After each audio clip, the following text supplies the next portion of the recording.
Hi, and this is our final screencast on the thermodynamics unit. This is screencast 18.12. We'll consider the relationship between thermodynamics, meaning primarily heat, and solubility.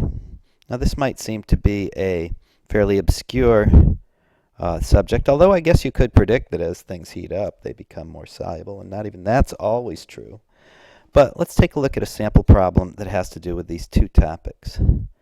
We know about the solubility product. That's the solubility of each ion when multiplied by each other. It can give you a number that represents a saturated solution, essentially. We can use the solubility product of silver chloride, for example, to calculate the free energy for the process of this being dissolved. Being dissolved, becoming more random. I can talk about entropy must be increasing. Should it happen spontaneously? I think so, right? You throw silver chloride into water, it's going to dissolve. I'd predict a negative value for this. Let's see if we, in fact, get that. And although this may look like a fairly weird problem, but it's direct plug-in to our delta G equals minus RT natural log of K formula, right? Because, I mean, think about it. KSP is given. They give you this nice, cute thing, but that is, after all, your K. So there it is right there.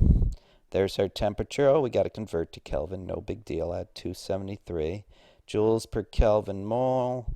And so this should spit out joules per mole. And they're going to convert it to kilojoules just to give you a nice regular number between 0 and 100. So we write down the formula, we plug in. It's R. Why is this negative? Delta G equals RT times the negative log of K. Let's go back a couple slides. It's negative right there. See how it is negative? Not sure why we don't see it right there, but we should. So put a negative sign there. And there's our R value, given.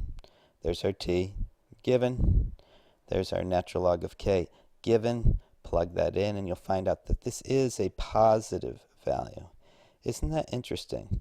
That suggests that it's not as spontaneous as you might expect. And in fact, silver chloride is only slightly soluble, and the equilibrium lies mostly to the left. Sounds like you could actually use this to predict solubility. You get a large positive value and say, I don't think that's going to be soluble in water. This is Screencast 18.12, predicting solubility based on free energy.